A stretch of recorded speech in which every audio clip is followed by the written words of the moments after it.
A warm welcome from us, Gayathri and Radhika, to our video on Rama Navami, the day that commemorates the birthday of Rama.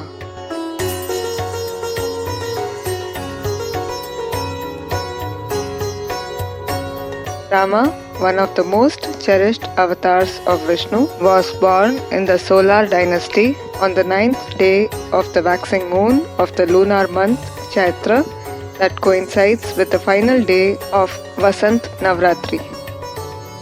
Rama Navami is widely celebrated across India by reading and recreating passages of Rama's story, most popularly from the epic Ramayana, participating in devotional recitals dedicated to Rama, organizing chariot processions with idols of Rama, Sita, Lakshmana and Hanuman, and preparing sweetened milk rice called kheer or the jaggery drink panagam as the offering.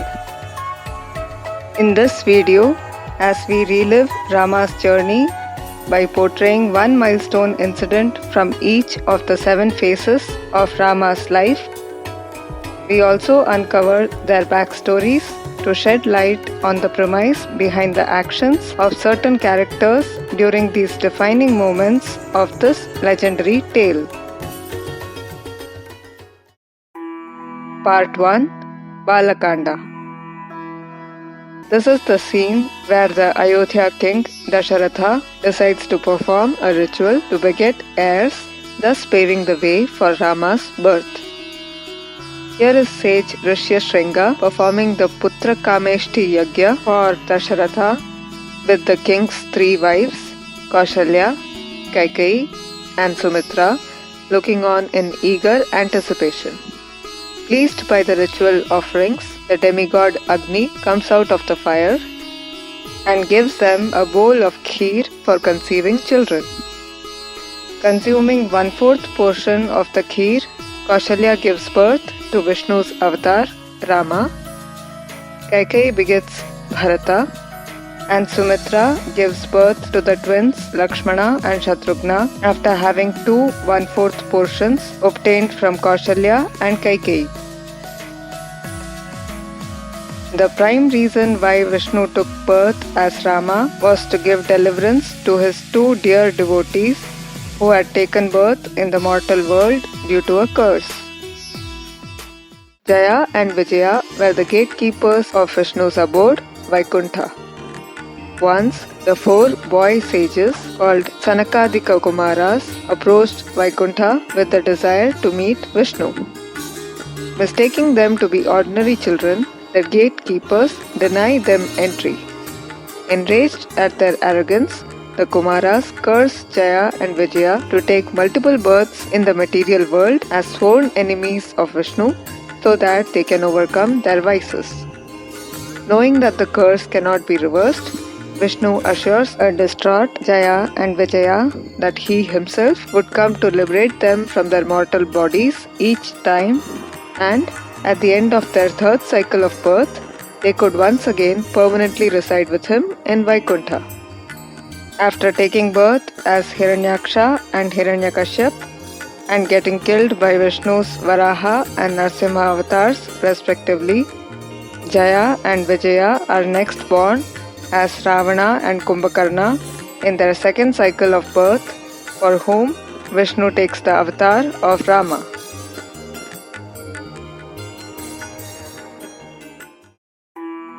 Part 2, Ayodhya Kanda. Depicted here is the scene that leads to Dasharatha's tragic demise. After Rama and Sita's marriage, the defining moment comes when Kaikeyi, influenced by Manthara's words, asks Dasharatha to banish Rama from the kingdom and instead make Bharata the crown prince of Ayodhya.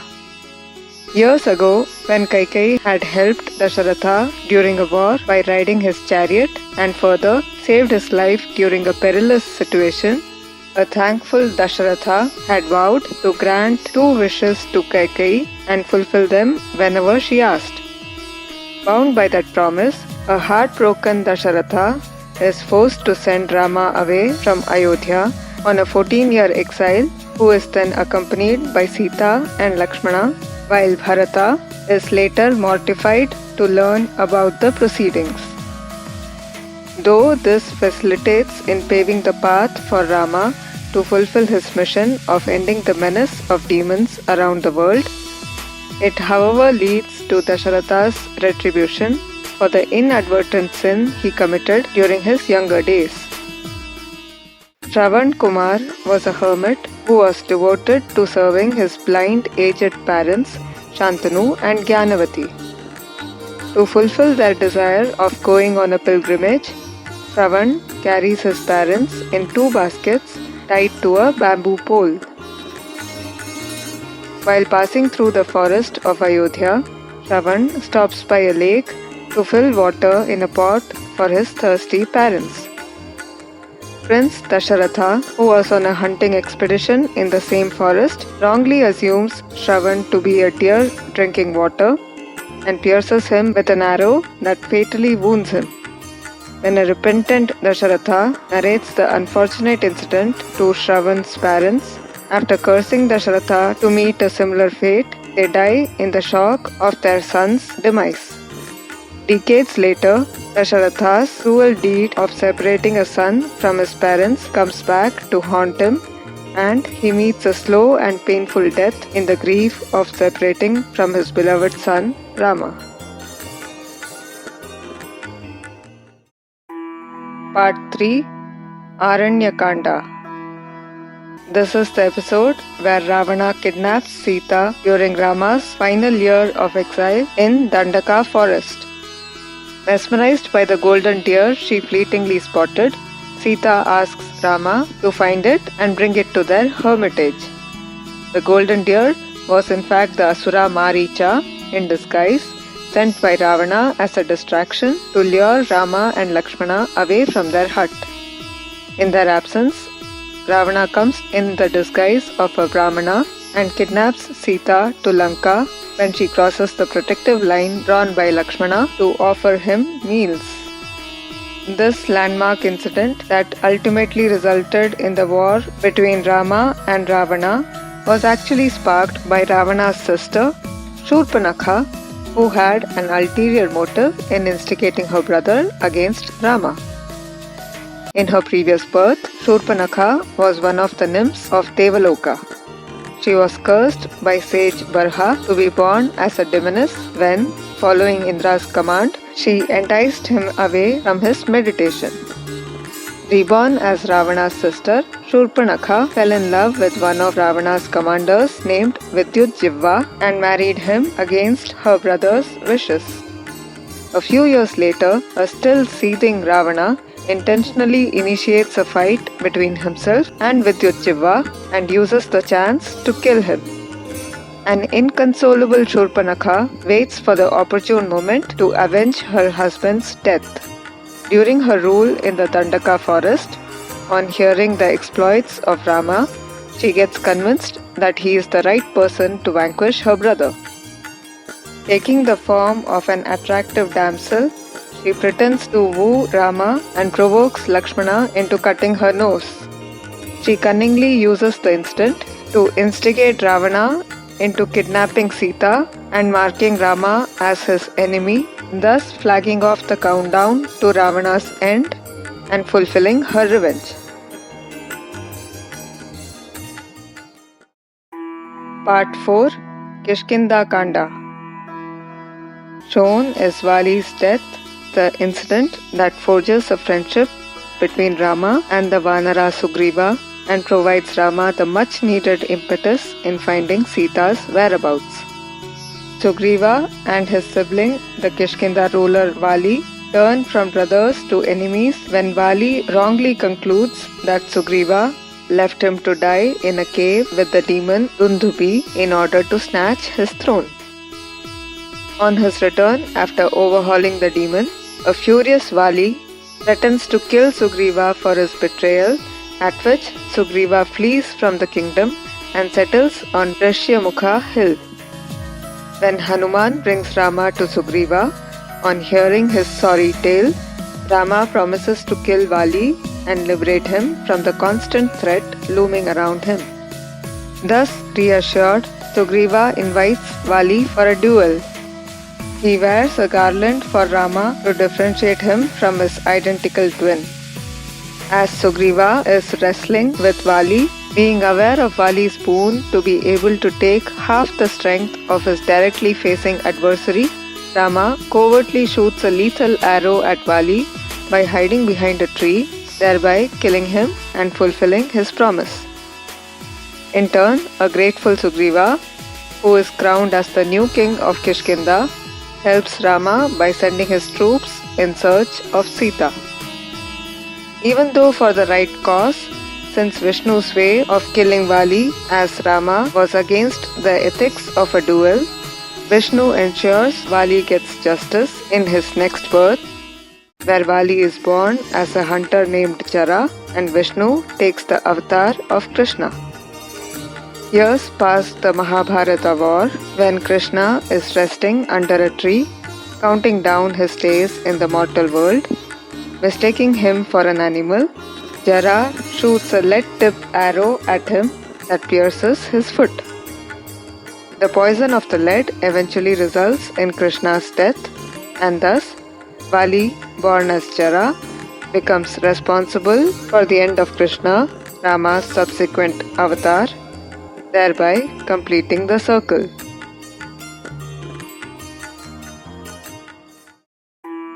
Part 5, Sundara Kanda. This is the episode when Hanuman goes on a Lanka conquest to find Sita. Flying to Lanka after Hanuman finds Sita in the Ashokavana and gives Rama's ring to her, he creates a ruckus there and gets taken to Ravana's palace court. When he does not get offered a seat, Hanuman conjures one for himself by elongating his tail and coiling it to create a tapering column underneath him. Infuriated, Ravana orders his guards to set fire to his tail. However, Hanuman coolly flies off with his burning tail and in turn sets ablaze the buildings of Lanka before returning to Kishkinda, leaving behind a rattled Ravana who is astounded at the prowess of this extraordinary Vanara. Hanuman was destined to play a vital role in Ravana's downfall due to a past incident in Ravana's life. Even though being a great devotee of Shiva, Ravana's boundless arrogance meant that he considered humans and animals beneath his status and power. Hence, he could not accept a bull-faced Nandi staying along with Shiva. During one of his visits to Kailasa, when Ravana yet again ridicules Nandi, this time by calling him a Vanara, Nandi's patience breaks at last and he curses Ravana that his own fall would be brought about by someone belonging to the same forest-dwelling clan who he considers uncouth and inferior. To keep up Nandi's words, Shiva gives his devotee, Anjana, and her Vanara husband, Kesari, a boon that a son possessing the combined energies of himself and the wind demigod would be born to them. This kid grows up to be the bold and fearless Hanuman, who, through his sheer wit and strength, terrifies Ravana on his maiden visit to Lanka and brings about the end of his era. Part 6, Yuddha Kanda. Here is the heart-wrenching scene of Sita's Agni Pariksha. After Rama wins the war by vanquishing Ravana and releases Sita from captivity, he shockingly asks her to give proof of her chastity by going through Agni Pariksha, the test of fire. Even as an unperturbed Sita enters the burning pyre of fire and emerges unscathed due to her undeniable purity, the onlookers are aghast at the demand and an enraged Lakshmana questions his brother's action. The real reason behind Rama's appalling request lies in the incident of the past linked to Ravana and a pious Vishnu devotee called Vedavati. Vedavati was a princess who left her palace to meditate in the forest in her earnest wish to unite with Vishnu. During her penance, a passing-by Ravana gets enamored by her beauty and makes lecherous advances towards her with the aim of making her his wife. Feeling violated by his mere approaching shadow, Vedavati breaks her penance and decides to end her mortal life through her yogic fire. Before leaving, she declares to return with vengeance and play a critical part in ending Ravana's tyranny. Touched by her determination and dedication, Vishnu involves Vedavati in a crucial role during his Rama avatar. When Rama goes on the search for the golden deer, Vedavati and Sita switch places using fire as the medium. Then Vedavati, in the guise of Sita, stages her own kidnapping through the hands of Ravana and becomes responsible for his eventual death. Hence, Rama demands the test of fire at the end of the war in order for Sita and Vedavati to switch back places in the fire. Thus, Vedavati returns to heaven with her vow fulfilled, while Sita comes back to Bhuloka to continue her journey with Rama.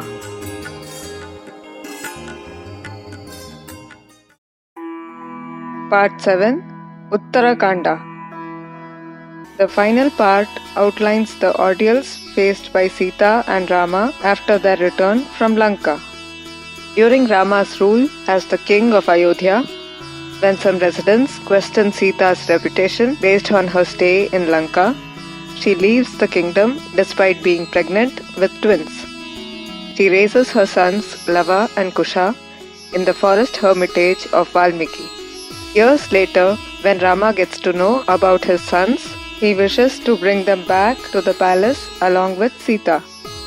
However, when the Ayodhya residents persist in their demand that Sita disproves the allegations, Sita takes a fierce stand for her self-respect and dignity and invokes Mother Earth to swallow her instead. In response, the earth beneath her splits open and Sita disappears into it, leaving the kingdom to wallow in guilt and desolation. The trials and tribulations faced by Sita and Rama were as a result of two curses directed towards their nascent forms of Lakshmi and Vishnu. The first curse was given by Vrinda, Tulsi's previous incarnation, who was married to the Asura king Jalandhar. To prevent Jalandhar from achieving invincibility, courtesy Vrinda's chastity, Vishnu, in consent with Lakshmi, impersonates Jalandhar and takes part in a couple ritual with Vrinda, thereby tarnishing her purity. Unfairly maligned, along with cursing Vishnu to turn into a stone, Vrinda curses that Lakshmi too would face a similar ordeal to hers, where questions would be raised on her chastity. The second curse was given by sage Bhrigu after Vishnu killed his wife Khyati for providing shelter to those demons who were tormenting humans for their personal gains. Inconsolable that Vishnu took the extreme step rather than reason with her, Raghu curses Vishnu that he too would separate from his wife and undergo the same pain that he is currently facing. Both these curses take effect during Rama avatar, where an innocent Sita faces public humiliation and following which Rama and Sita are forced to live away from each other for the rest of their lives. Thus, while Rama's story presents a kaleidoscopic display of virtues and vices through memorable characters and enthralling episodes, its lesser-known backstories demonstrate the intricately woven circle of life called karma, which, in effect, is merely nature's way of ensuring justice, as every good deed is sure to be rewarded and every misdeed is unfailingly punished. This Rama Navami, let's relive the epic tale of Rama and absorb the life lessons it teaches. Until next time, Namaste.